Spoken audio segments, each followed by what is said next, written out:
Halo, Kofren. Di sini ada segitiga sama sisi yang pada masing-masing sudutnya ini ada muatan listrik. Besar muatan di sini kita namakan Q1, ini Q2, ini Q3. Yang mana Q1 sama dengan Q2 sama dengan Q3, yaitu sama dengan positif Q. Lalu di sini ada titik merah, titik ini merupakan titik pusat dari segitiga sama sisi ini. Nah, kita akan mencari besarnya medan listrik, juga besarnya potensial listrik pada titik merah ini, seperti itu. Oke, perhatikan kita misalkan di sini untuk segitiga sama sisinya, panjang sisinya itu adalah A. Lalu jika kita membuat titik di tengah-tengah sini, maka panjang ini adalah setengah A, panjang ini juga setengah A. Kemudian kita definisikan R1, yaitu jarak dari Q1 ke titik merah ini ya, titik pusat ini. Kemudian besarnya medan listrik yang dialami titik pusat karena muatan yang Q1 itu adalah E1, karena muatan Q2 itu adalah E2, karena muatan Q3 itu adalah E3. Untuk menentukan arah E1, E2, dan E3 arahnya kemana, jadi caranya begini.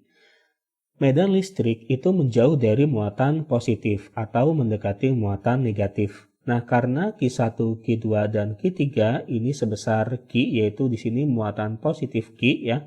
Nah, karena ini muatan positif, maka S1-nya menjauh dari Q1, yaitu S1-nya ke sini.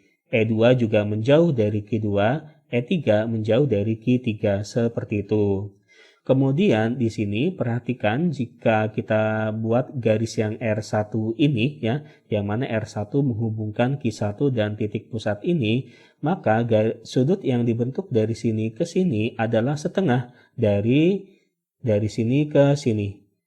Jadi setiap sudut pada segitiga sama sisi ya, itu kan besarnya sama yaitu 60 derajat, maka sudut dari sini ke sini adalah setengah dari 60 derajat yaitu 30 derajat, seperti itu.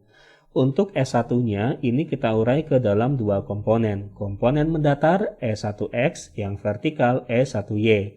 Ini juga sama E2-nya. Komponen yang mendatar E2X yang vertikal E2Y. Lalu karena ini 30 derajat ya, maka jika kita membuat garis horizontal yang melalui titik merah ini, maka sudut di sini juga sama, yaitu 30 derajat. Jadi tetanya 30 derajat. Yang kemudian ini Q1 sama dengan Q2 sama dengan Q3 sama dengan plus Q. Nah, kita akan mencari panjang R1 terlebih dahulu dengan melihat segitiga siku-siku yang ini ya, perhatikan segitiga siku-siku ini.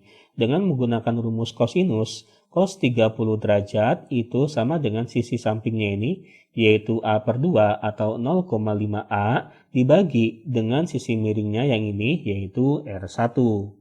Kemudian R1 sama dengan 0,5 dibagi dengan cos 30 derajat adalah 0,5 akar 3. Hasilnya A per akar 3.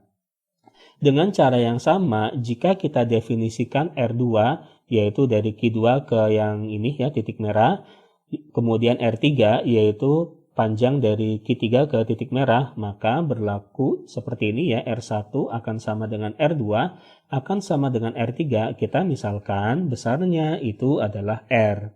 Lalu di sini kita akan menggunakan rumus dari medan listrik. Medan listrik dari S1 rumusnya itu adalah S1 sama dengan K Q1 dibagi dengan R1 kuadrat. Dengan K ini adalah konstanta kolom. Kemudian kita masukkan Q1-nya Q, kemudian R1-nya ini R, sehingga S1 sama dengan K Q per R kuadrat. Nah, dengan cara yang sama, berarti kan nanti E2 sama dengan K Q2 dibagi dengan R2 kuadrat. Karena kita memiliki persamaan ini dan persamaan ini ya, sehingga E2 juga sama, yaitu kaki per R kuadrat. E3 juga sama, jadikan E3 sama dengan kaki 3 per R3 kuadrat, maka E3 juga ini. Ya, nah kita misalkan ini besarnya itu adalah E, seperti itu. Kemudian kita akan mencari resultan medan listriknya dalam arah sumbu X terlebih dahulu yang akan kita namakan sigma EX, yaitu sama dengan kita misalkan untuk yang arahnya ke kanan dikasih tanda positif, yang ke kiri negatif. Jadi E1X min E2X, yang mana E1X ini kan di samping sudut ya, di samping sudut theta, maka E1X ini adalah E cos theta, seperti itu. Perhatikan dengan cara yang sama, jika ini 30 derajat, maka sudut ini juga 30 derajat. Di sini besar sudutnya juga theta. Sehingga E2X ya, ini di samping sudut yaitu E cos theta, seperti itu. Jadikan ini E1X yaitu E1 cos theta ya, sekali lagi karena E1-nya ini E, berarti kan ini sama saja dengan E cos theta. Ini E cos theta juga ya, E2 cos theta atau E cos theta, seperti itu. Hasilnya adalah 0. Berikutnya, kita akan mencari resultan medan listriknya dalam arah sumbu Y, kita namakan sigma EY, yaitu sama dengan, kita misalkan untuk yang arahnya ke atas dikasih tanda positif, yang ke bawah dikasih tanda negatif. Jadi E1Y ditambah E2Y min E3. Kemudian E1Y yang ini di hadapan sudut theta berarti E sin theta ya, atau E1 sin theta. Kemudian E2Y juga sama di hadapan sudut theta berarti E2Y sama dengan E sin theta atau E2 sin theta min. Nah E3-nya ini ya, ini kan ke bawah, yang mana E3 itu adalah E, seperti itu. Kemudian sin theta atau sin 30 derajat itu adalah 0,5.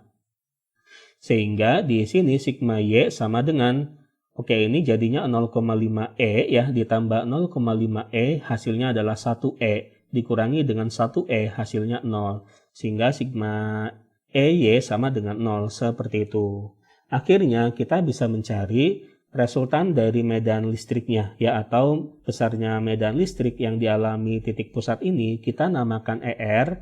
Perhatikan karena sigma EX dan sigma EY ini saling tegak lurus, maka berlaku ER kuadrat sama dengan ER kuadrat sama dengan sigma EX kuadrat ditambah sigma EY kuadrat. Kemudian kita masukkan hasilnya 0. Inilah besarnya medan listrik atau resultan medan listrik yang dialami titik pusat ini.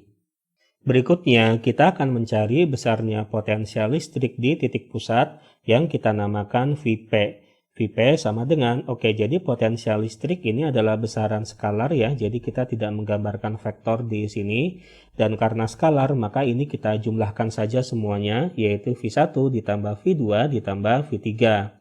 Kemudian V1 besarnya potensial listrik yang dialami titik pusat ini karena muatan Q1 ya. Kalau V2 berarti ya karena muatan Q2, kalau V3 berarti karena muatan Q3, seperti itu.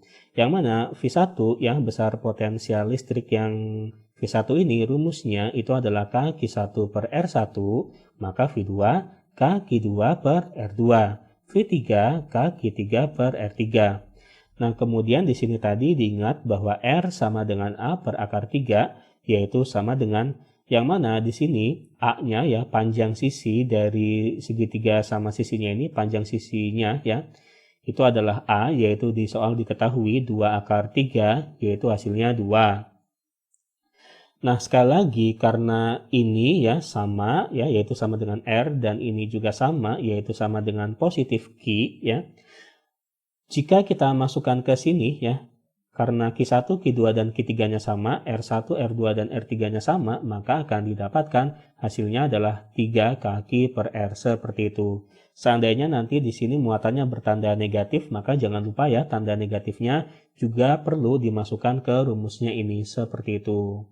Lalu kita masukkan saja bahwa tadi R-nya itu adalah 2, sehingga hasilnya 3 kaki per 2. Inilah potensial listrik yang dialami titik pusat ini. Nah berarti ini jawabannya ya, dan ini jawabannya tidak ada, tetapi jika kita lihat ternyata untuk yang opsi D dan E ini sama. Karena sama, bagaimana jika kita ubah saja salah satunya ya, kita misalkan kita ubah saja yang E-nya, yaitu ini 3 per 2 kaki. Jadi jawabannya itu adalah yang E. Oke, inilah jawabannya, sampai jumpa di soal berikutnya.